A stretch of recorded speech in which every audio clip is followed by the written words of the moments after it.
Well, when they was all gone, the king he asked Mary Jane how they was off for spare rooms, and she said she had one spare room, which would do for Uncle William, and she'd give her own room to Uncle Harvey, which was a little bigger, and she would turn into the room with her sisters and sleep on a cot, and up garret was a little cubby with a pallet in it.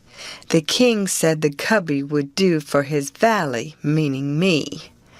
So Mary Jane took us up, and she showed them their rooms, which was plain but nice.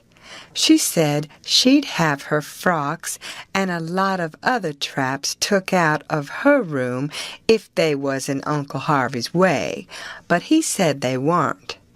The frocks was hung along the wall, and before them was a curtain made out of calico that hung down to the floor. There was an old hair trunk in one corner and a guitar box in another, and all sorts of little knick-knacks and gimcracks around, like girls brisking up a room with. The king said it was all the more homely and more pleasanter for these fixin's, and so don't disturb them. The Duke's room was pretty small, but plenty good enough, and so was my cubby. That night they had a big supper, and all them men and women was there, and I stood behind the king and the Duke's chairs and waited on them, and the niggers waited on the rest. Mary Jane, she sat at the head of the table, with Susan alongside of her, and said how bad the biscuits was, and how mean the preserves was, and how ornery and tough the fried chickens was, and all that kind of rot, the way women always do for to force out compliments. And the people all knowed everything was tip-top, and said so, said, how do you get biscuits to brown so nice? And where, for the land's sake, did you get these amazing pickles? And all that kind of humbug talky-talk, just the way people always does at a supper, you know. And when it was all done, me and the hare-lip had supper in the kitchen off of the leavings, whilst the others was helping the niggers clean up the things. The hare-lip, she got to pumping me about England, and blessed if I didn't think the ice was getting mighty thin sometimes. She says, "Did you ever see the king?" "Who, William IV? Well, I bet I have. He goes to our church." I knowed he was dead years ago, but I never let on. So when I says he goes to our church, she says, "What, regular?" "Yes, regular. His pew's right over opposite ourn, on t'other side the pulpit." "I thought he lived in London." "Well, he does. Where would he live?" "But I thought you lived in Sheffield." I see I was up a stump. I had to let on to get choked with a chicken bone so as to get time to think how to get down again. Then I says, "I mean, he goes to our church regular when he's in Sheffield. That's only in the summertime, when he comes there to take the sea baths." "Why, how you talk! Sheffield ain't on the sea." "Well, who said it was?" "Why, you did." "I didn't nother." "You did." "I didn't." "You did." "I never said nothing of the kind." "Well, what did you say then?" "Said he come to take the sea baths. That's what I said." "Well, then, how's he going to take the sea baths if it ain't on the sea?" "Looky here," I says, "did you ever see any Congress water?" "Yes." "Well, did you have to go to Congress to get it?" "Why, no." Well, neither does William IV have to go to the sea to get a sea bath. How does he get it then? Gets it the way people down here gets Congress water, in barrels. There in the palace at Sheffield, they've got furnaces, and he wants his water hot. They can't boil that amount of water away off there at the sea. They haven't got no conveniences for it. Oh, I see now. You might have said that in the first place and saved time. When she said that, I see I was out of the woods again, and so I was comfortable and glad. Next she says, "Do you go to church too?" "Yes, regular." "Where do you sit?" "Why, in our pew." "Whose pew?" "Why, ourn, your Uncle Harvey's." "His'n? What does he want with a pew?" "Wants it to set in. What did you reckon he wanted with it?" "Why, I thought he'd be in the pulpit." "Rot him!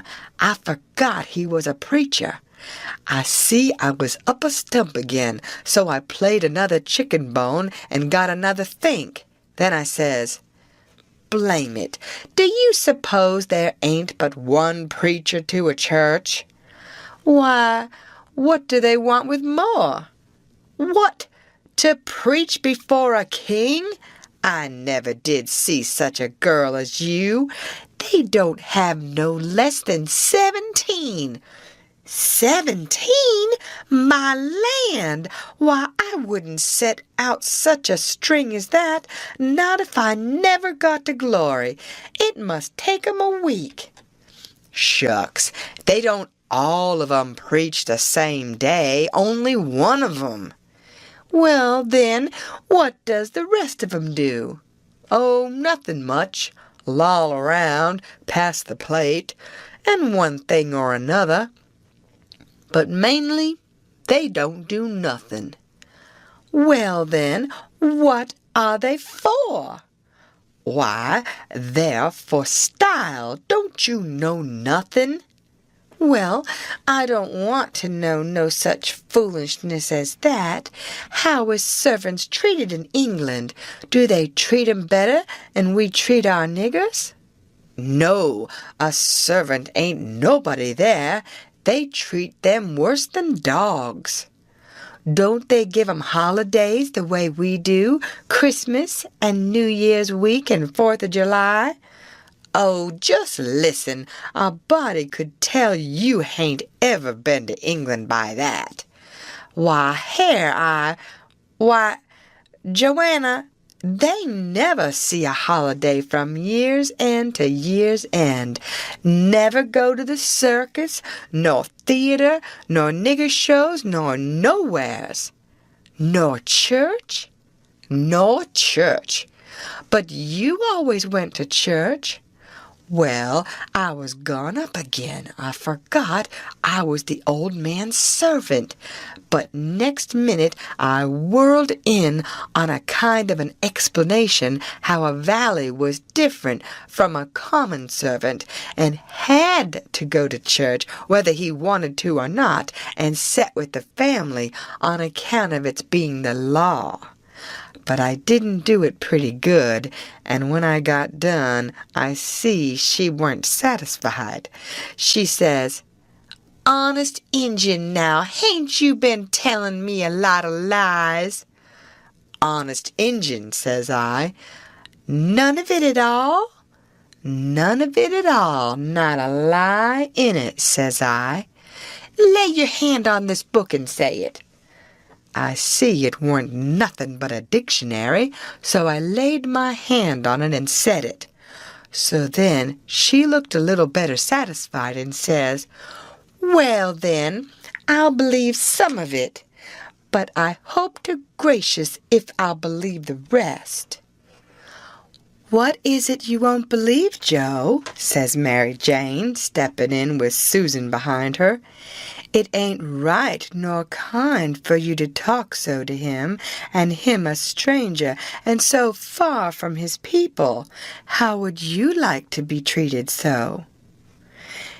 "That's always your way, Mame, always sailing in to help somebody before they're hurt. I hain't done nothing to him. He's told some stretchers, I reckon, and I said I wouldn't swallow it all, and that's every bit and grain I did say. I reckon he can stand a little thing like that, can't he?" "I don't care whether 'twas little or whether 'twas big. He's here in our house and a stranger, and it wasn't good of you to say it. If you was in his place, it would make you feel ashamed, and so you oughtn't to say a thing to another person that will make them feel ashamed." "Why, ma'am, he said—" "It don't make no difference what he said. That ain't the thing. The thing is for you to treat him kind and not be saying things to make him remember he ain't in his own country and amongst his own folks." I says to myself, this is a girl that I'm letting that old reptile rob her of her money? Then Susan, she waltzed in, and if you'll believe me, she did give Harelip hark from the tomb. Says I to myself, and this is another one that I'm letting him rob her of her money? Then Mary Jane, she took another inning and went in sweet and lovely again, which was her way, but when she got done, there weren't hardly anything left of poor Harelip, so she hollered.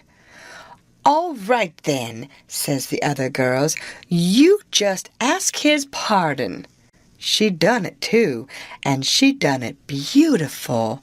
She done it so beautiful it was good to hear, and I wished I could tell her 1,000 lies so she could do it again.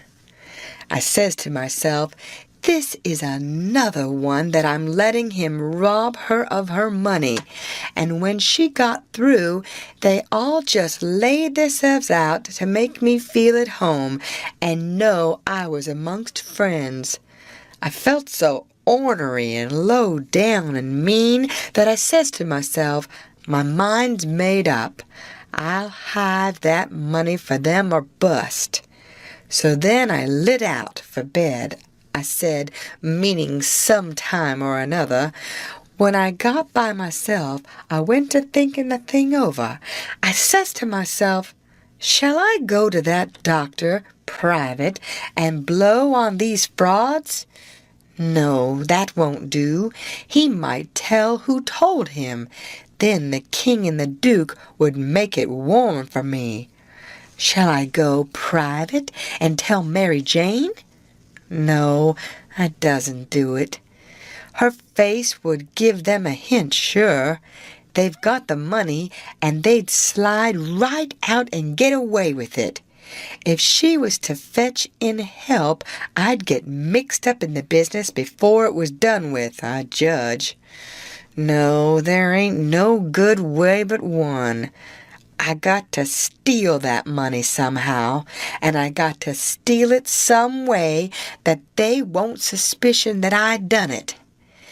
They've got a good thing here, and they ain't a-going to leave till they've played this family and this town for all they're worth. So I'll find a chance time enough. I'll steal it and hide it, and by, when I'm away down the river, I'll write a letter and tell Mary Jane where it's hid. But I better hive it tonight if I can, because the doctor maybe hasn't let up as much as he lets on he has. He might scare them out of here yet. So thinks I'll go and search them rooms. Upstairs the hall was dark, but I found the Duke's room and started to paw round it with my hands. but I recollected it wouldn't be much like the king to let anybody else take care of that money but his own self. So then I went to his room and begun to paw around there. But I see I couldn't do nothing without a candle, but I doesn't light one, of course. So I judged I'd got to do the other thing. Lay for them and eavesdrop. About that time, I hears their footsteps coming and was going to skip under the bed. I reached for it, but it wasn't where I thought it would be. But I touched the curtain that hid Mary Jane's frocks, so I jumped in behind that and snuggled in amongst the gowns and stood there perfectly still. They come in and shut the door, and the first thing the Duke done was to get down and look under the bed. Then I was glad I hadn't found the bed when I wanted it. And yet, you know, it's kind of natural to hide under the bed when you are up to anything private. They sits down then, and the king says, "Well, what is it?" And cut it middlin' short, because it's better for us to be down there a whooping up the morning than up here giving 'em a chance to talk us over. "Well, this is it, Capet. I ain't easy. I ain't comfortable. That doctor lays on my mind. I wanted to know your plans. I've got a notion, and I think it's a sound one." "What is it, Duke?" "That we better glide out of this before 3 in the morning and clip it down the river with what we've got. Specially seeing we got it so easy, given back to us, flung at our heads, as you may say, when of course we allowed to have to steal it back. I'm for knocking off and lighting out." That made me feel pretty bad. About an hour or two ago, it would have been a little different, but now it made me feel bad and disappointed. The king rips out and says, "What? And not sell out the rest of the property? March off like a passel of fools and leave $8,000 or $9,000 worth of property laying around just suffering to be scooped in? And all good, saleable stuff, too?" The Duke, he grumbled, said the bag of gold was enough, and he didn't want to go no deeper, didn't want to rob a lot of orphans of everything they had. "Why, how you talk," says the king. "We shan't rob 'em of nothing at all but just this money. The people that buys the property is the sufferers, because as soon as it's found out that we didn't own it, which won't be long after we've slid, the sale won't be valid, and it'll all go back to the estate. These here orphans''ll get their house back again, and that's enough for them. They're young and spry and can easy earn a living. They ain't a-going to suffer. Why, just think, there's thousands and thousands that ain't nigh so well off. Bless you, they ain't got nothing to complain of." Well, the king, he talked him blind, so at last he give in and said all right, but said he believed it was blamed foolishness to stay, and that doctor hanging over them. But the king says, "Cuss the doctor. What do we care for him? Hain't we got all the fools in town on our side? And ain't that a big enough majority in any town?" So they got ready to go downstairs again. The Duke says, "I don't think we put that money in a good place." That cheered me up. I'd begun to think I weren't going to get a hint of no kind to help me. The king says, "Why?" "Because Mary Jane'll be in mourning from this out, and first you know the nigger that does up the rooms will get an order to box these duds up and put 'em away, and do you reckon a nigger can run across money and not borrow some of it?" "Your head's level again, Duke," says the king, and he comes a-fumbling under the curtain 2 or 3 foot from where I was. I stuck tight to the wall and kept mighty still, though quivery, and I wondered what them fellows would say to me if they ketched me, and I tried to think what I'd better do if they did catch me. But the king, he got the bag before I could think more than about a half a thought, and he never suspicioned I was around.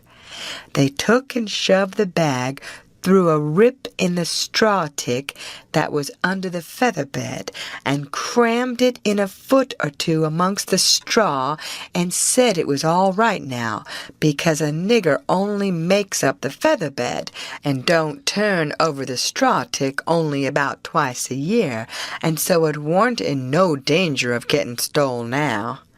But I knowed better. I had it out of there before they was halfway downstairs. I groped along up to my cubby and hid it there till I could get a chance to do better. I judged I better hide it outside of the house somewheres, because if they missed it, they would give the house a good ransacking. I knowed that very well. Then I turned in, with my clothes all on, but I couldn't have gone to sleep if I'd have wanted to. I was in such a sweat to get through with the business. By and by, I heard the king and the duke come up, so I rolled off my pallet and laid with my chin at the top of my ladder and waited to see if anything was going to happen, but nothing did. So I held on till all the late sounds had quit and the early ones hadn't begun yet, and then I slipped down the ladder.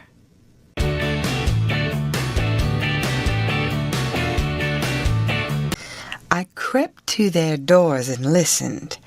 They was snoring, so I tiptoed along and got downstairs all right. There weren't a sound anywheres.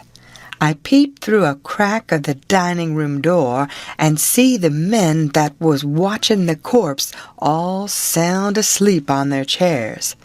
The door was open into the parlor where the corpse was laying, and there was a candle in both rooms. I passed along, and the parlor door was open, but I see there warn't nobody in there but the remainders of Peter, so I shoved on by. But the front door was locked, and the key wasn't there. Just then I heard somebody coming down the stairs, back behind me. I run in the parlor and took a swift look around, and the only place I see to hide the bag was in the coffin. The lid was shoved along about a foot, showing the dead man's face down in there, with a wet cloth over it, and his shroud on. I tucked the money bag in under the lid, just down beyond where his hands was crossed, which made me creep. They was so cold, and then I run back across the room and in behind the door. The person comin' was Mary Jane. She went to the coffin very soft and kneeled down and looked in.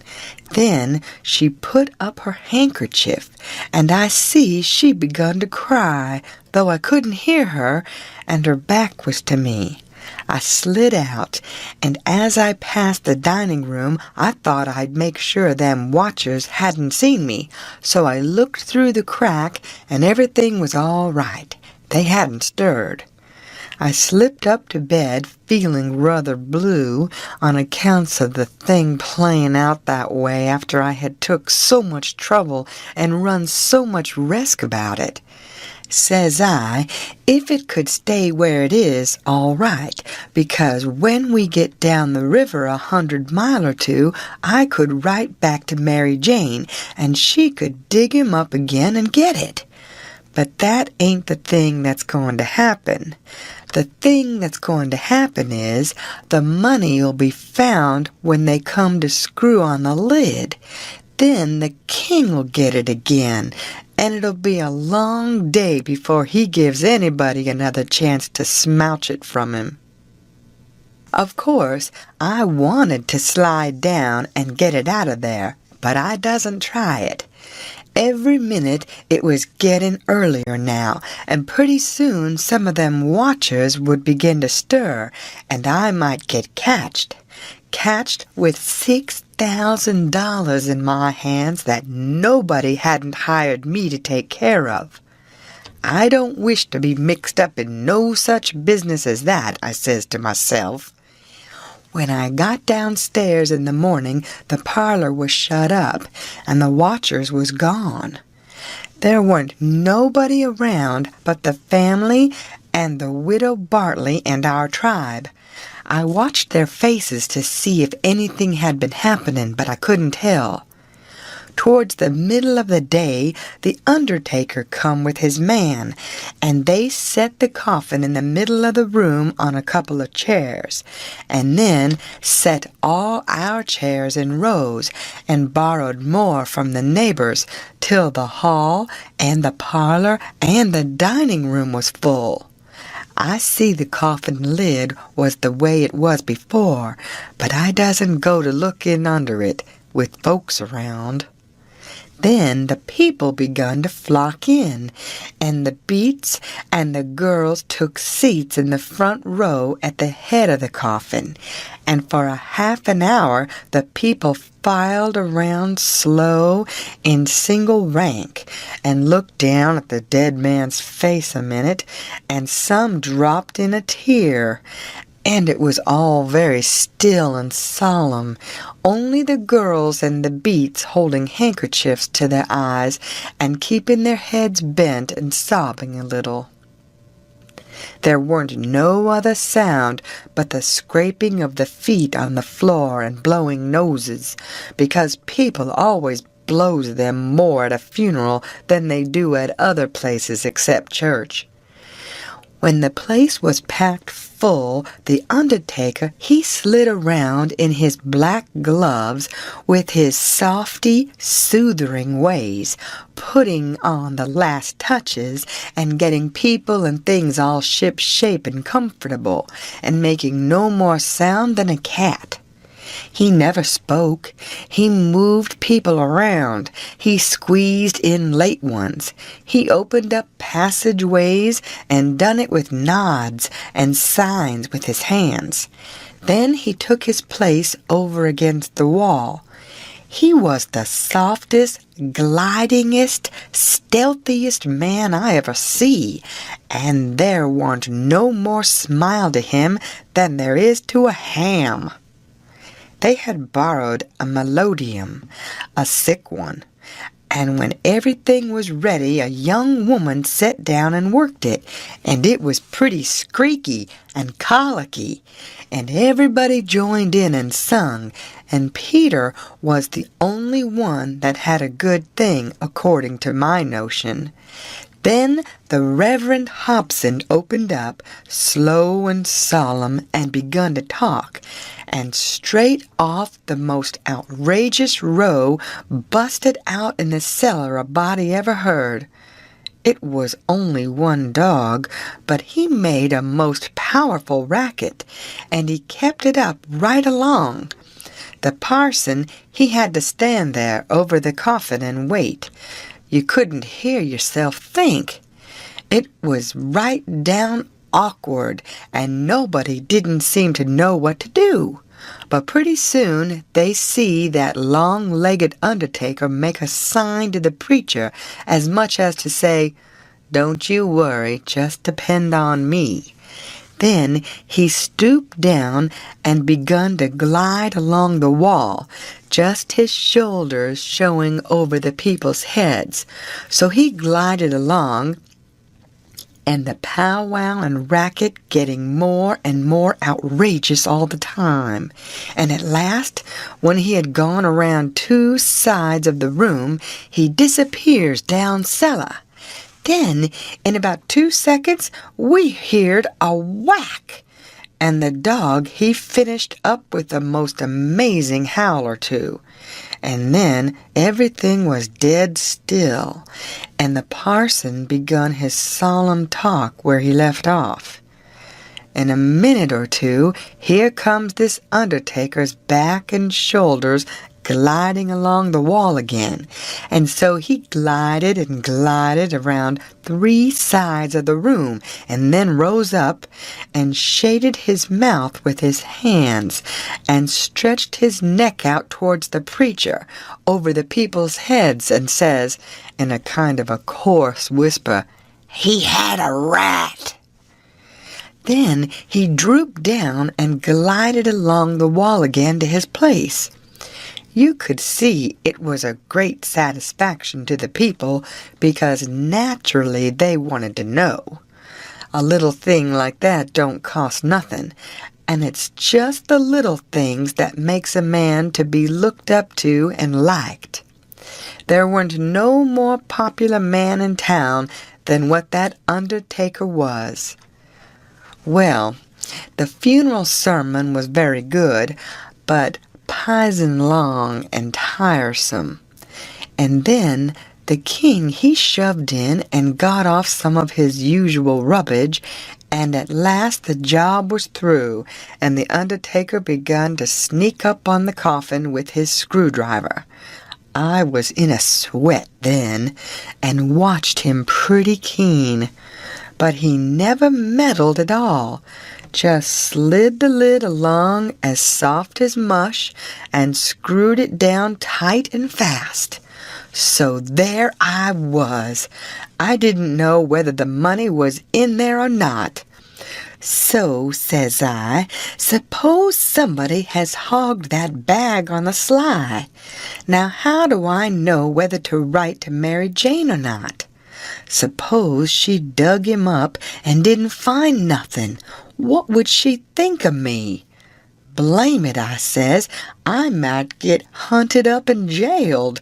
I'd better lay low and keep dark and not write at all. The thing's awful mixed now. Trying to better it, I've worsened it 100 times, and I wish to goodness I'd just let it alone. Dad fetched the whole business.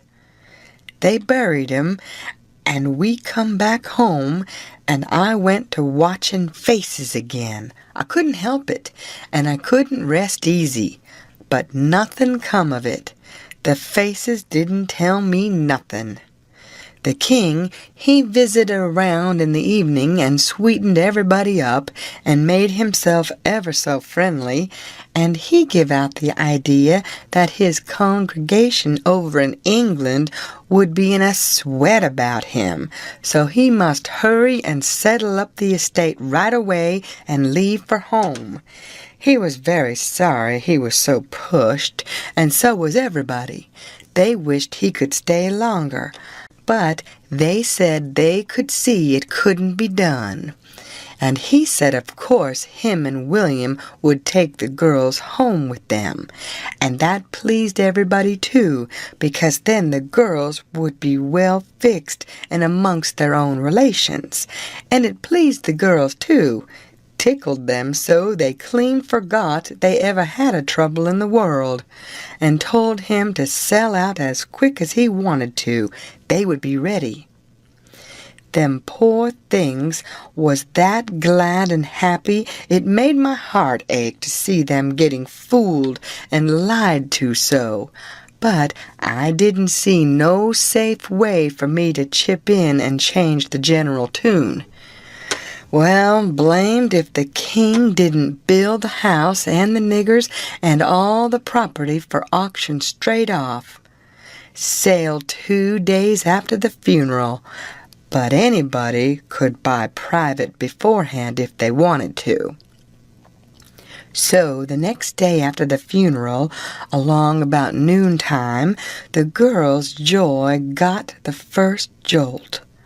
A couple of nigger traders come along, and the king sold them the niggers reasonable for 3-day drafts, as they called it, and away they went, the 2 sons up the river to Memphis, and their mother down the river to Orleans. I thought them poor girls and them niggers would break their hearts for grief. They cried around each other and took on so it most made me down sick to see it. The girls said they hadn't ever dreamed of seeing the family separated or sold away from the town. I can't ever get it out of my memory, the sight of them poor, miserable girls and niggers hanging around each other's necks and crying.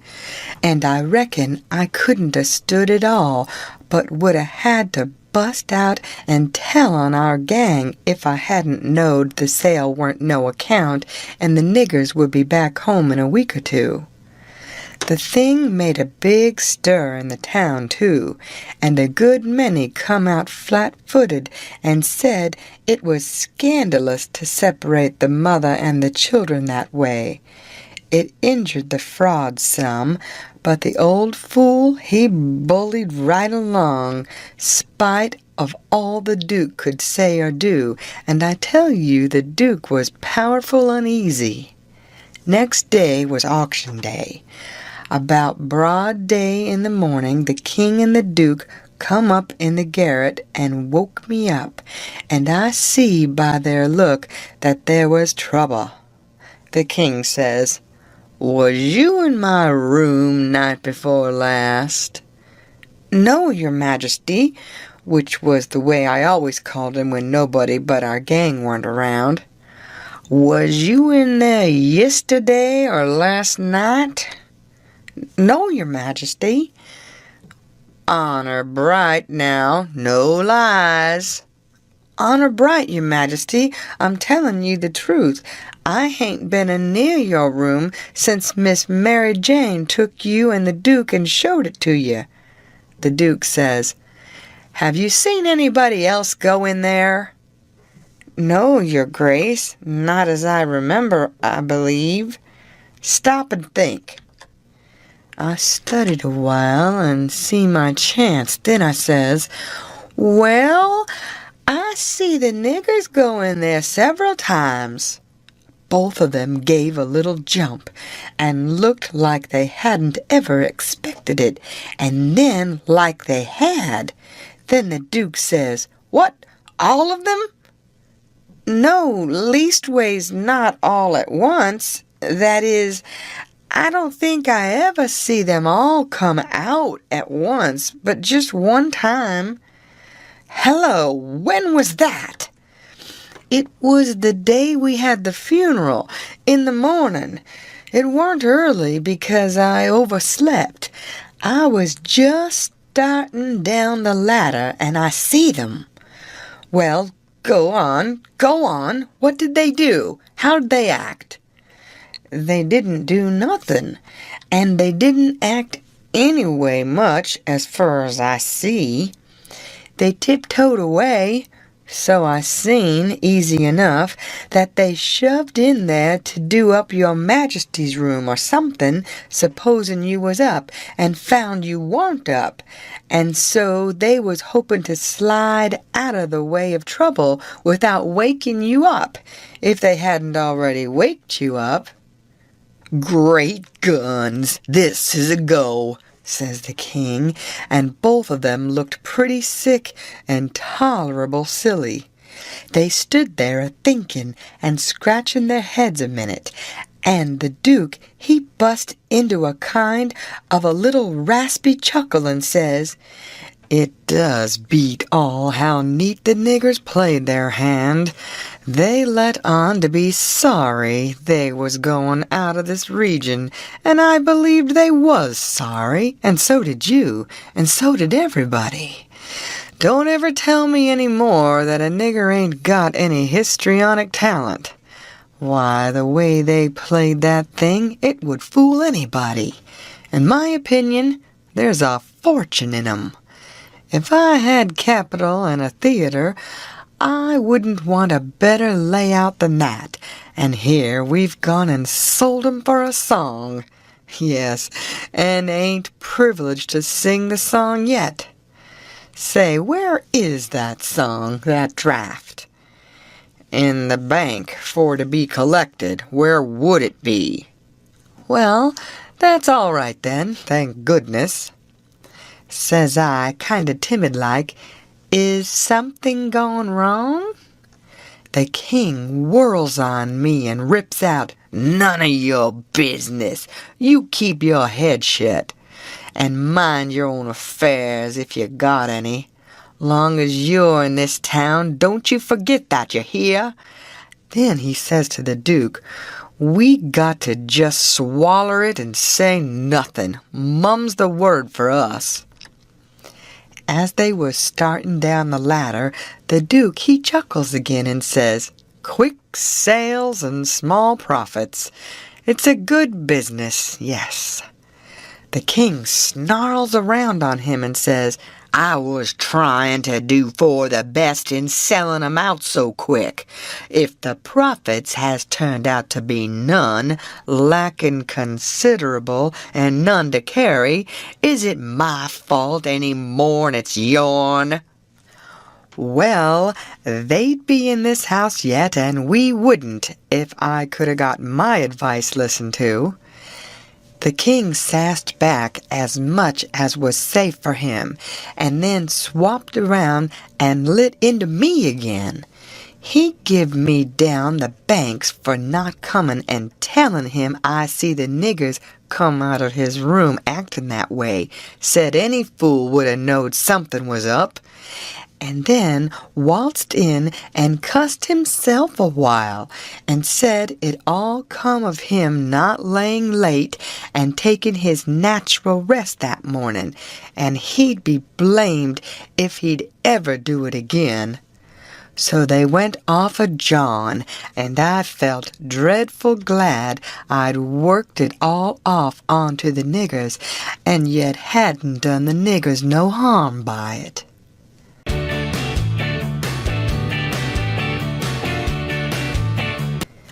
By and by it was getting up time, so I come down the ladder and started for downstairs.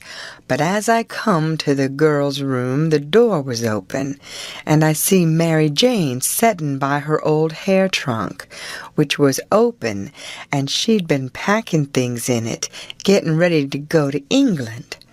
But she had stopped now with the folded gown in her lap, and had her face in her hands, crying. I felt awful bad to see it. Of course anybody would. I went in there and says, Miss Mary Jane, you can't a-bear to see people in trouble, and I can't, most always. Tell me about it. So she done it. And it was the niggers. I just expected it.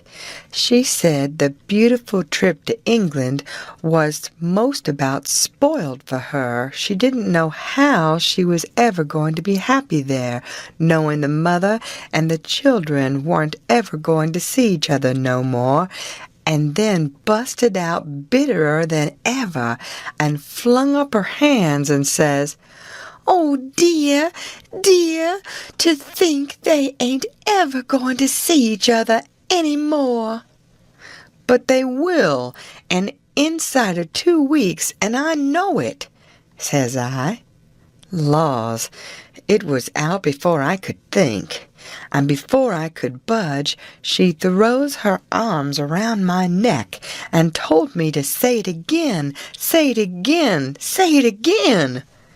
I see I had spoke too sudden and said too much, and was in a close place. I asked her to let me think a minute, and she sat there very impatient and excited and handsome, but looking kind of happy and eased up, like a person that's had a tooth pulled out. So I went to studying it out.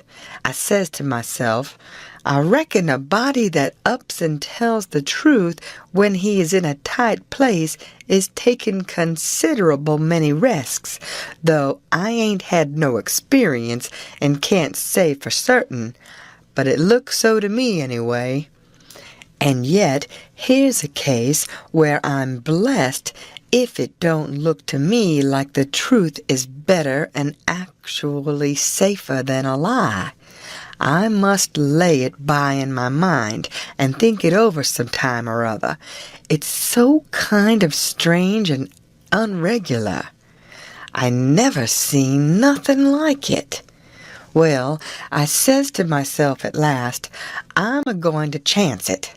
I'll up and tell the truth this time, though it does seem most like setting down on a keg of powder and touching it off just to see where you'll go to. Then I says, Miss Mary Jane, is there any place out of town a little ways where you could go and stay 3 or 4 days? Yes, Mr. Lothrop's. Why? Never mind why yet. If I tell you how I know the niggers will see each other again inside of 2 weeks, here in this house, and prove how I know it, will you go to Mr. Lothrop's and stay 4 days? 4 days, she says. I'll stay a year. All right, I says. I don't want nothing more out of you than just your word. I'd rather have it than another man's kiss the Bible. She smiled and reddened up very sweet, and I says, If you don't mind it, I'll shut the door and bolt it.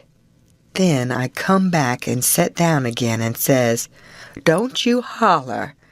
Just set still and take it like a man. I got to tell the truth, and you want to brace up, Miss Mary, because it's a bad kind and going to be hard to take, but there ain't no help for it. These uncles of yourn ain't no uncles at all. They're a couple of frauds, regular deadbeats. There, now we're over the worst of it. You can stand the rest middlin' easy. It jolted her up like everything, of course, but I was over the shoal water now, so I went right along, her eyes a-blazing higher and higher all the time, and told her every blame thing, from where we first struck that young fool going up to the steamboat, clear through to where she flung herself onto the king's breast at the front door, and he kissed her 16 or 17 times, and then up she jumps with her face afire like sunset and says, The brute! Come, don't waste a minute, not a second. We'll have them tarred and feathered and flung in the river. Says I, Certainly, but do you mean before you go to Mr. Lothrop's, or— Oh, she says, what am I thinking about? She says, and set right down again. Don't mind what I said. Please don't. You won't now, will you? Laying her silky hand on mine in that kind of a way that I said I would die first. I never thought. I was so stirred up, she says. Now go on, and I won't do so any more. You tell me what to do, and whatever you say, I'll do it. Well, I says, it's a rough gang, them 2 frauds, and I'm mixed, so I got to travel with them a while longer, whether I want to or not. I'd druther not tell you why. And if you was to blow on them, this town would get me out of their claws, and I'd be all right. But there'd be another person that you don't know about who'd be in big trouble. Well, we got to save him, han't we? Of course. Well, then, we won't blow on them. Saying them words put a good idea in my head. I see how maybe I could get me and Jim rid of the frauds, get them jailed here, and then leave. but I didn't want to run the raft in the daytime without anybody aboard to answer questions but me, so I didn't want the plan to begin working till pretty late tonight. I says, Miss Mary Jane, I'll tell you what we'll do, and you won't have to stay at Mr. Lothrop's so long, nother. How fur is it? A little short of 4 miles, right out in the country back here. Well, that'll answer. Now you go along out there and lay low till 9 or 1/2 tonight, and then get them to fetch you home again. Tell them you've thought of something. If you get here before 11, put a candle in this window, and if I don't turn up, wait till 11, and then if I don't turn up, it means I'm gone and out of the way and safe. Then you come out and spread the news around and get these beats jailed. Good, she says, I'll do it. And if it just happens so that I don't get away, but get took up along with them, you must up and say I told you the whole thing beforehand, and you must stand by me all you can. Stand by you? Indeed I will. They shan't touch a hair of your head, she says, and I see her nostrils spread, and her eyes snap when she said it, too. If I get away, I shan't be here, I says, to prove these rapscallions ain't your uncles, and I couldn't do it if I was here. I could swear they was beats and bummers, that's all, though that's worth something. Well, there's others can do that better than what I can, and they're people that ain't going to be doubted as quick as I'd be. I'll tell you how to find them. Give me a pencil and a piece of paper. There, Royal Nonsuch, Bricksville. Put it away and don't lose it. When the court wants to find out something about these two, let them send up to Bricksville and say they've got the men that played the Royal Nonsuch, and ask for some witnesses. Why, you'll have that entire town down here before you can hardly wink, Miss Mary, and they'll come a-bilin' too. I judged we had got everything fixed about right now. So I says, just let the auction go right along and don't worry. Nobody don't have to pay for the things they buy till a whole day after the auction on accounts of the short notice. And they ain't going out of this till they get that money. And the way we fixed it, the sale ain't going to count. And they ain't going to get no money. It's just like the way it was with the niggers. It warn't no sale, and the niggers will be back before long. Why, they can't collect the money for the niggers yet. They're in the worst kind of a fix, Miss Mary. Well, she says, I'll run down to breakfast now, and then I'll start straight for Mr. Lothrop's. "'Deed, that ain't the ticket, Miss Mary Jane," I says, "by no manner of means. Go before breakfast." "Why? What did you reckon I wanted you to go at all for, Miss Mary?"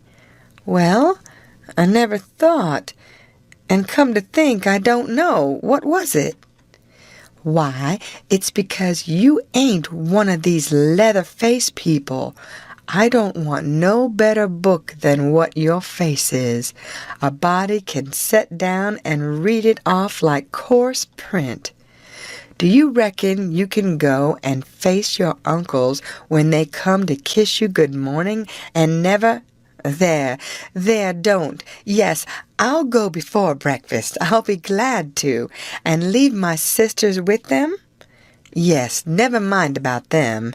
They've got to stand it yet a while. They might suspicion something if all of you was to go. I don't want you to see them, nor your sisters, nor nobody in this town. If a neighbor was to ask how is your uncles this morning, your face would tell something. Now, you go right along, Miss Mary Jane, and I'll fix it with all of them. I'll tell Miss Susan to give your love to your uncles and say you went away for a few hours for to get a little rest and change or to see a friend, and you'll be back tonight or early in the morning. Gone to see a friend is all right, but I won't have my love given to them. Well, then it shan't be. It was well enough to tell her so, no harm in it. It was only a little thing to do, and no trouble. And it's the little things that smooth people's roads the most. Down here below, it would make Mary Jane comfortable, and it wouldn't cost nothing. Then I says, "There's one more thing, that bag of money." Well, they've got that, and it makes me feel pretty silly to think how they got it. No, you're out there. They hain't got it. Why, who's got it? I wish I knowed, but I don't. I had it because I stole it from them, and I stole it to give to you, and I know where I hid it, but I'm afraid it ain't there no more. I'm awful sorry, Miss Mary Jane. I'm just as sorry as I can be, but I done the best I could. I did, honest. I come nigh getting caught, and I had to shove it into the first place I come to and run, and it weren't a good place. Oh, stop blaming yourself. It's too bad to do it, and I won't allow it. You couldn't help it. It wasn't your fault. Where did you hide it? I didn't want to set her to thinking about her troubles again, and I couldn't seem to get my mouth to tell her what would make her see that corpse laying in the coffin with that bag of money on his stomach. So for a minute I didn't say nothing. Then I says, "I'd rather not tell you where I put it, Miss Mary Jane, if you don't mind letting me off. But I'll write it for you on a piece of paper, and you can read it along the road to Mr. Lothrop's, if you want to. Do you reckon that'll do?" "Oh, yes." So I wrote. I put it in the coffin. It was in there when you was crying there away in the night. I was behind the door, and I was mighty sorry for you, Miss Mary Jane. It made my eyes water a little to remember her crying there all by herself in the night, and them devils laying there right under her own roof, shaming her and robbing her. And when I folded it up and give it to her, I see the water come into her eyes too, and she shook me by the hand hard and says, "Goodbye. I'm going to do everything just as you've told me, and if I don't ever see you again, I shan't ever forget you, and I'll think of you a many and a many a time, and I'll pray for you too." And she was gone. Pray for me. I reckoned if she knowed me, she'd take a job that was more nearer her size, but I bet she done it just the same. She was just that kind. She had the grit to pray for Judas if she took the notion. There weren't no back down to her, I judge. You may say what you want to, but in my opinion, she had more sand in her than any girl I ever see. In my opinion, she was just full of sand. It sounds like flattery, but it ain't no flattery. And when it comes to beauty and goodness, too, she lays over them all. I hain't ever seen her since that time that I see her go out of that door. No, I hain't ever seen her since, but I reckon I've thought of her a many and a many a million times, and of her saying she would pray for me, and if ever I'd a thought it would do any good for me to pray for her, blamed if I wouldn't a done it or bust. Well, Mary Jane, she lit out the back way, I reckon, because nobody see her go.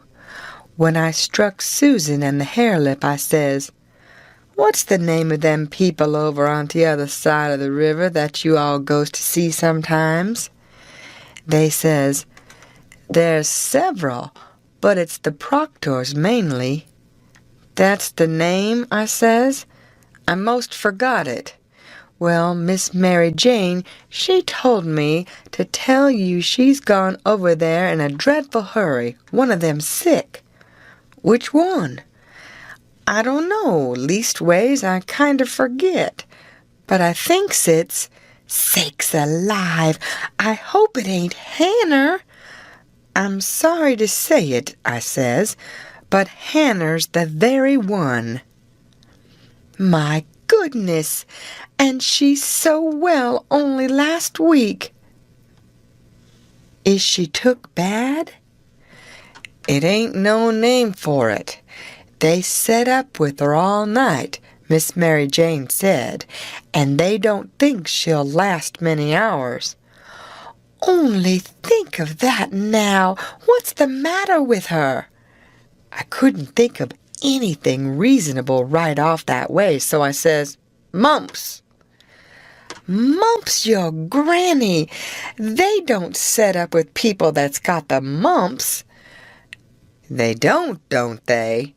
You better bet they do with these mumps. These mumps is different. It's a new kind," Miss Mary Jane said. "How's it a new kind?" "Because it's mixed up with other things." "What other things?" "Well, measles and whooping cough and erysipelas and consumption and yaller janders and brain fever and I don't know what all." My land! And they call it the mumps?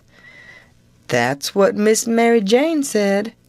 Well, what in the nation do they call it the mumps for? Why, because it is the mumps. That's what it starts with. Well, there ain't no sense in it. A body might stump his toe or take pison and fall down the well and break his neck and bust his brains out, and somebody come along and ask what killed him, and some numbskull up and say, "Why, he stumped his toe." Would there be any sense in that? No, and there ain't no sense in this nuther. Is it catching? Is it catching? Why, how you talk! Is a harrow catching in the dark? If you don't hitch onto one tooth, you're bound to on another, ain't you? And you can't get away with that tooth without fetching the whole harrow along, can you? Well, these kind of mumps is a kind of a harrow, as you may say, and it ain't no slouch of a harrow nuther. You come to get it hitched on good. Well, it's awful, I think, says the harelip. I'll go to Uncle Harvey and— "Oh, yes," I says, "I would.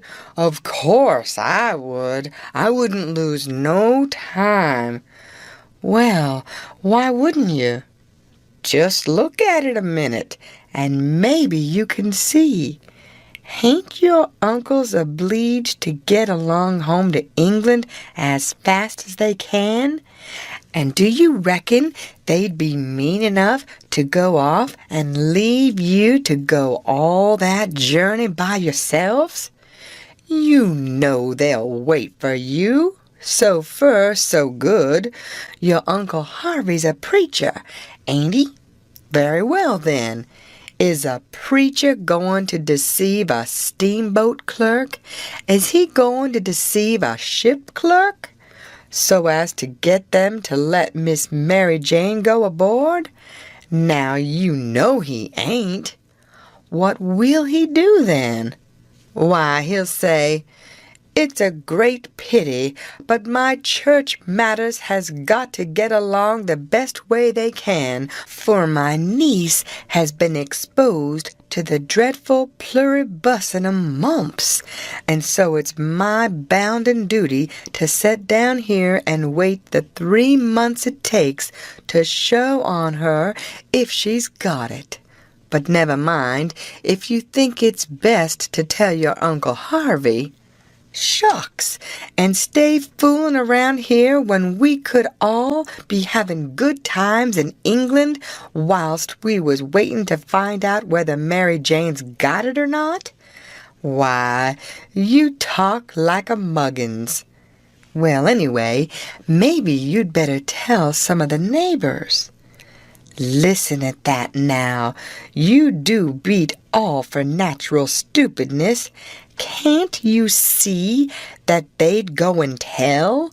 There ain't no way but just to not tell anybody at all. Well, maybe you're right. Yes, I judge you are right. But I reckon we ought to tell Uncle Harvey she's gone out a while anyway, so he won't be uneasy about her. Yes, Miss Mary Jane, she wanted you to do that. She says, "Tell them to give Uncle Harvey and William my love and a kiss, and say I've run over the river to see Mr. what is the name of that rich family your Uncle Peter used to think so much of? I mean the one that, why, you must mean the Apthorps, ain't it?" "Of course. Bother them kind of names. A body can't ever seem to remember them half the time somehow. Yes, she said, say she has run over for to ask the Apthorps to be sure and come to the auction and buy this house, because she allowed her Uncle Peter would rather they had it than anybody else. And she's going to stick to them till they say they'll come, and then, if she ain't too tired, she's coming home. And if she is, she'll be home in the morning anyway. She said, don't say nothing about the Proctors, but only about the Apthorps, which'll be perfectly true, because she is going there to speak about their buying the house. I know it, because she told me so herself." "All right," they said, and cleared out to lay for their uncles, and give them the love and the kisses, and tell them the message. Everything was all right now. The girls wouldn't say nothing because they wanted to go to England, and the king and the duke would rather Mary Jane was off working for the auction than around in reach of Dr. Robinson. I felt very good. I judged I had done it pretty neat. I reckoned Tom Sawyer couldn't have done it no neater himself. Of course, he would have throwed more style into it, but I can't do that very handy, not being brung up to it. Well, they held the auction in the public square along towards the end of the afternoon, and it strung along, and the old man, he was on hand and looking his level pisonest up there longside of the auctioneer, and chipping in a little scripture now and then, or a little goody-goody saying of some kind, and the Duke, he was around goo-gooing for sympathy all he knowed how, and just spreading himself generally. But by and by the thing dragged through, and everything was sold, everything but a little old trifling lot in the graveyard, so they'd got to work that off. I never see such a giraffe as the king was for wanting to swallow everything. Well, whilst they was at it, a steamboat landed, and in about 2 minutes up comes a crowd, a whooping and yelling and laughing and carrying on and singing out, "Here's your opposition line. Here's your 2 sets of heirs to old Peter Wilkes, and you pays your money and you takes your choice."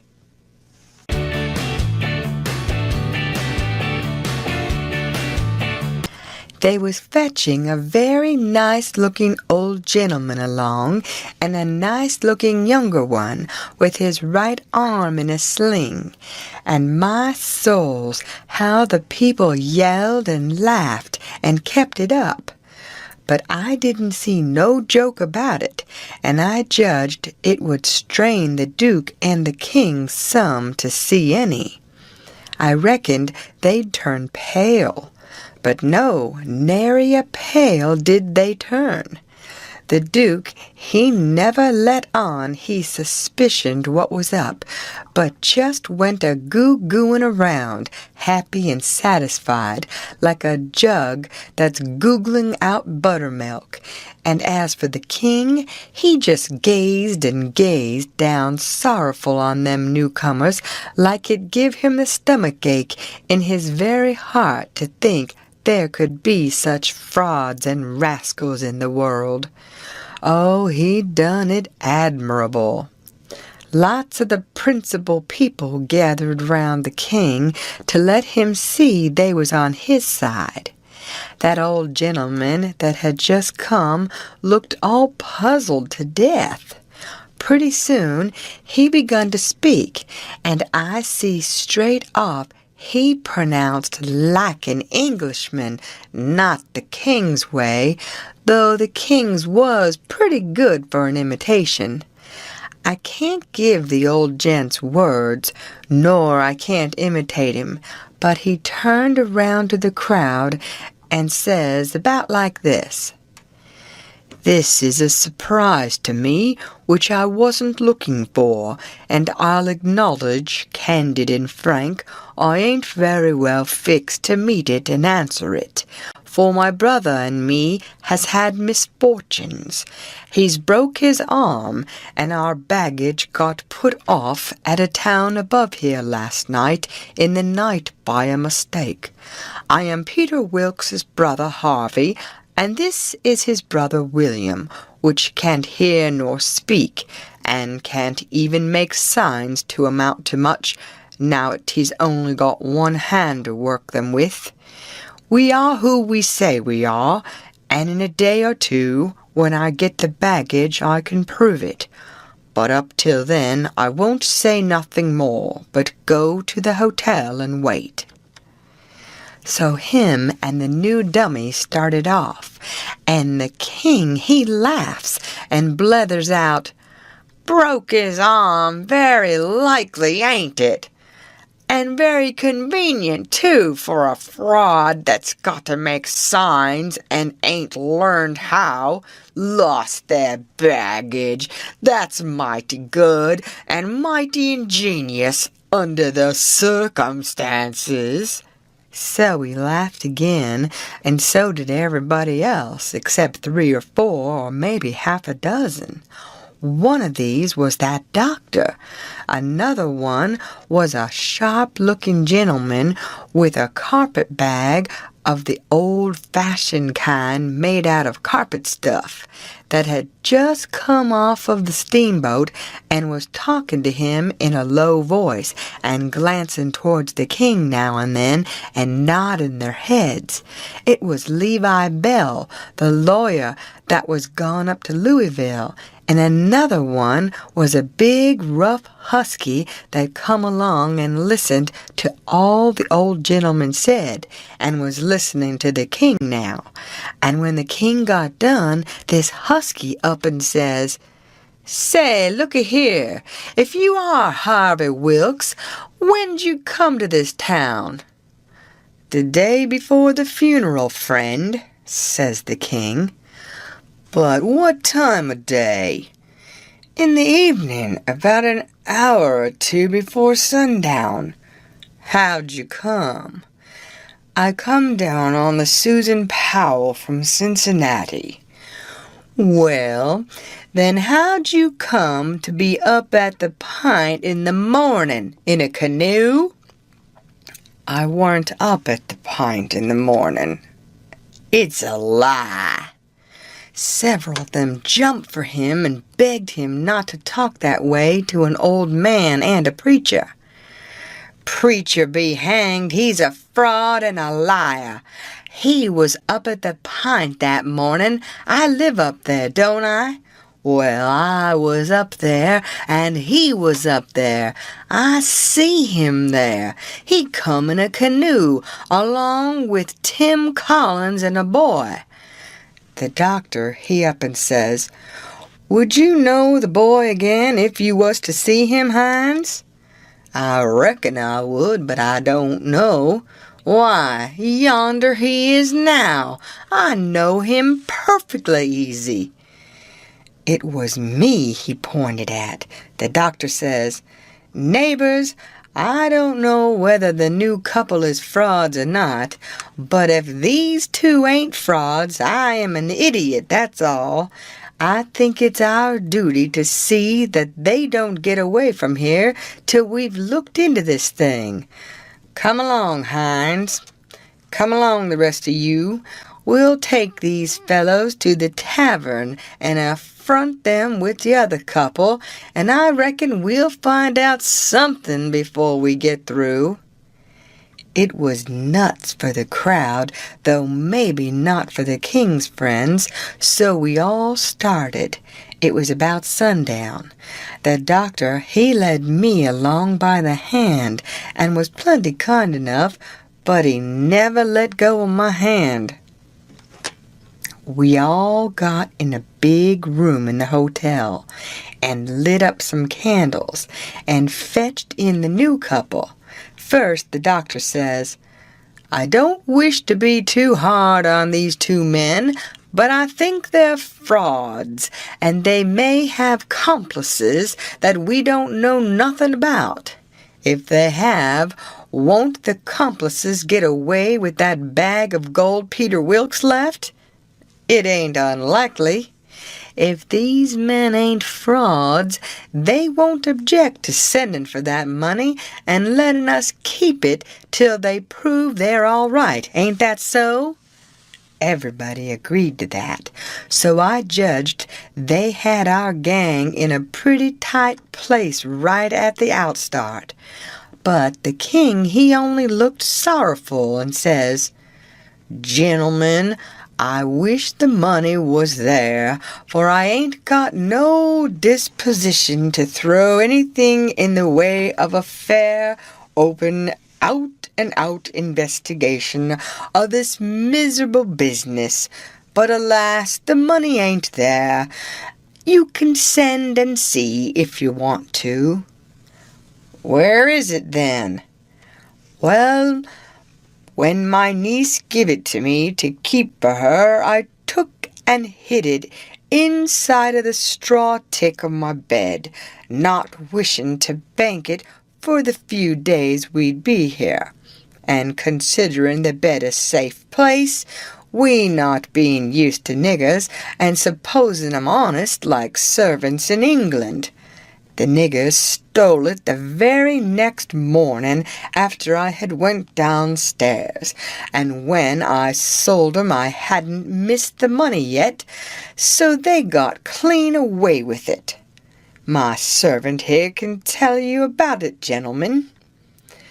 The doctor and several said, "Shucks!"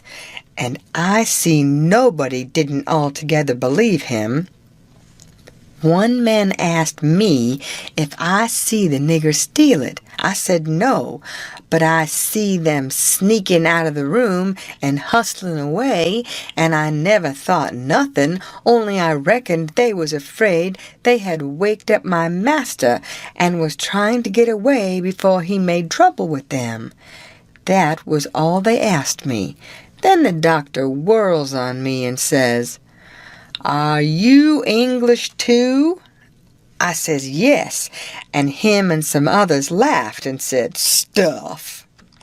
Well, then they sailed in on the general investigation, and there we had it, up and down, hour in, hour out, and nobody never said a word about supper, nor ever seemed to think about it. And so they kept it up, and it was the worst mixed-up thing you ever see. They made the king tell his yarn, and they made the old gentleman tell his'n, and anybody but a lot of prejudiced chuckleheads would 'a' seen that the old gentleman was spinning truth and the other one lies. And by, they had me up to tell what I knowed. The king, he give me a left-handed look out of the corner of his eye, and so I knowed enough to talk on the right side. I begun to tell about Sheffield, and how we lived there, and all about the English Wilkses and so on, but I didn't get pretty fur till the doctor begun to laugh, and Levi Bell, the lawyer, says, "Set down, my boy. I wouldn't strain myself if I was you. I reckon you ain't used to lying. It don't seem to come handy. What you want is practice. You do it pretty awkward." I didn't care nothing for the compliment, but I was glad to be let off anyway. The doctor, he started to say something, and turns and says, "If you'd been in town at first, Levi Bell—" The king broke in and reached out his hand and says, "Why, is this my poor dead brother's old friend that he's wrote so often about?" The lawyer and him shook hands, and the lawyer smiled and looked pleased, and they talked right along a while, and then got to one side and talked low, and at last the lawyer speaks up and says, "That'll fix it. I'll take the order and send it along with your brothers, and then they'll know it's all right."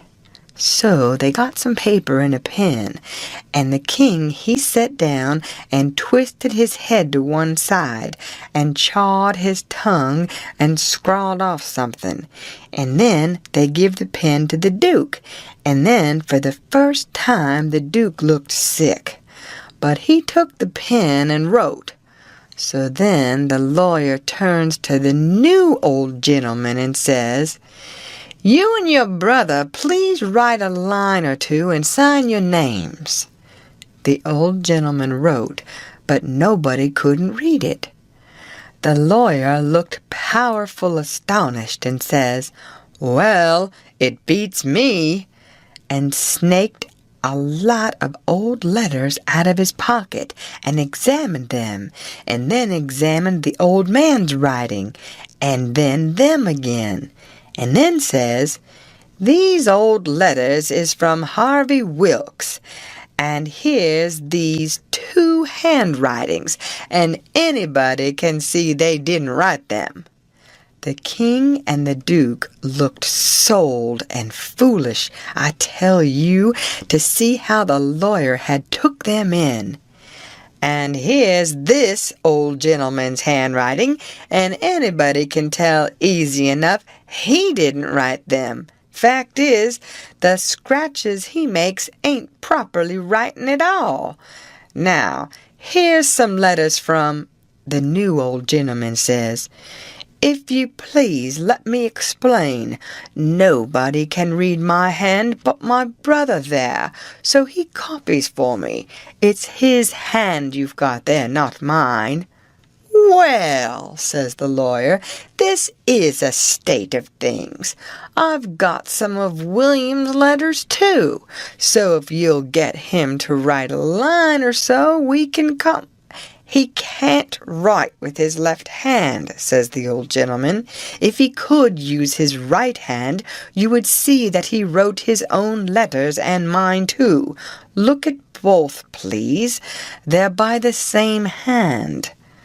The lawyer done it and says, "I believe it's so, And if it ain't so, there's a heap stronger resemblance than I'd noticed before anyway. Well, well, well, I thought we was right on the track of a solution, but it's gone to grass partly. But anyway, one thing is proved, these two ain't either of 'em Wilkses, and he wagged his head towards the king and the duke. Well, what do you think? That mule-headed old fool wouldn't give in then. Indeed he wouldn't. Said it warn't no fair test. Said his brother William was the cussedest joker in the world, and hadn't tried to write. He see William was going to play one of his jokes the minute he put the pen to paper, and so he warmed up and went warbling right along till he was actually beginning to believe what he was saying himself. But pretty soon the new gentleman broke in and says, "I've thought of something.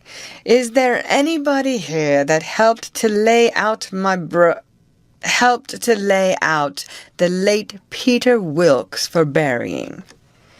"Yes," says somebody. "Me and Ab Turner done it. We're both here." Then the old man turns towards the king and says, "Perhaps this gentleman can tell me what was tattooed on his breast." Blamed if the king didn't have to brace up mighty quick, or he'd a squashed down like a bluff bank that the river was cut under. It took him so sudden, and mind you, it was a thing that was calculated to make most anybody squash to get fetched such a solid one as that without any notice, because how was he going to know what was tattooed on the man? He whitened a little. He couldn't help it, and it was mighty still in there, and everybody bending a little forwards and gazing at him. Says I to myself, now he'll throw up the sponge. There ain't no more use. Well, did he? A body can't hardly believe it, but he didn't. I reckon he thought he'd keep the thing up till he tired them people out, so they'd thin out, and him and the Duke could break loose and get away. Anyway, he sat there, and pretty soon he begun to smile and says, "Humph, it's a very tough question, ain't it? Yes, sir, I can tell you what's tattooed on his breast. It's just a small, thin blue arrow, that's what it is, and if you don't look close, you can't see it. Now, what do you say, hey?" Well, I never seen anything like that old blister for clean out-and-out cheek. The new old gentleman turns brisk towards Ab Turner and his pard, and his eye lights up like he judged he'd got the king this time, and says, "There, you've heard what he said. Was there any such mark on Peter Wilkes's breast?" Both of them spoke up and says, "We didn't see no such mark." "Good," says the old gentleman. "Now, what you did see on his breast was a small dim P and a B, which is an initial he dropped when he was young, and a W with dashes between them, so P.B.W. And he marked them that way on a piece of paper. Come, ain't that what you saw?" Both of them spoke up again and says, "No, we didn't. We never seen any marks at all." Well, everybody was in a state of mind now, and they sings out, "The whole billin' of 'em's frauds. Let's duck 'em. Let's drown 'em. Let's ride 'em on a rail." And everybody was whooping at once, and there was a rattling powwow. But the lawyer, he jumps on the table and yells and says, "Gentlemen, gentlemen, Hear me just a word, just a single word, if you please. There's one way yet. Let's go and dig up the corpse and look." That took 'em. "Hooray!" they all shouted, and was starting right off, but the lawyer and the doctor sung out, "Hold on, hold on. Collar all these 4 men and the boy, and fetch them along too." "We'll do it," they all shouted, "and if we don't find them marks, we'll lynch the whole gang." I was scared now, I tell you, but there weren't no getting away, you know. They gripped us all and marched us right along, straight for the graveyard, which was 1.5 miles down the river, and the whole town at our heels, for we made noise enough, and it was only 9 in the evening. As we went by our house, I wished I hadn't sent Mary Jane out of town, because now, if I could tip her the wink, she'd light out and save me, and blow on our deadbeats. Well, we swarmed along down the river road, just carrying on like wildcats, and to make it more scary, the sky was darking up, and the lightning beginning to wink and flitter, and the wind to shiver amongst the leaves. This was the most awful trouble and most dangersome I ever was in, and I was kind of stunned. Everything was going so different from what I had allowed for. 'Stead of being fixed so I could take my own time if I wanted to, and see all the fun, and have Mary Jane at my back to save me and set me free when the close fit come, here was nothing in the world betwixt me and sudden death but just them tattoo marks. If they didn't find them, I couldn't bear to think about it, and yet somehow I couldn't think about nothing else. It got darker and darker, and it was a beautiful time to give the crowd the slip. But that big husky had me by the wrist, Hines, and a body might as well try to give Goliath the slip. He dragged me right along. He was so excited, and I had to run to keep up. When they got there, they swarmed into the graveyard and washed over it like an overflow. And when they got to the grave, they found they had about 100 times as many shovels as they wanted, but nobody hadn't thought to fetch a lantern.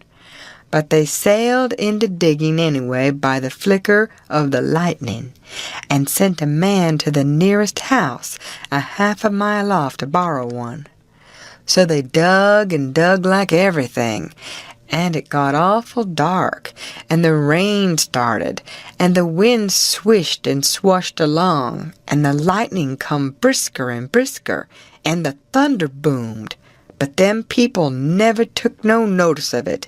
They was so full of this business, and 1 minute you could see everything and every face in that big crowd, and the shovelfuls of dirt sailing up out of the grave, and the next second the dark wiped it all out, and you couldn't see nothing at all.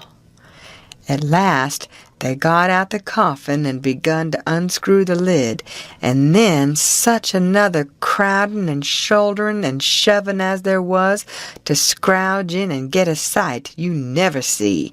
And in the dark that way it was awful. Hines, he hurt my wrist dreadful pulling and tugging so, and I reckon he clean forgot I was in the world, he was so excited and panting. All of a sudden the lightning let go a perfect sluice of white glare, and somebody sings out, "By the living jingo, here's the bag of gold on his breast!" Hines let out a whoop like everybody else, and dropped my wrist, and give a big surge to bust his way in and get a look. And the way I lit out and shinned for the road in the dark, there ain't nobody can tell.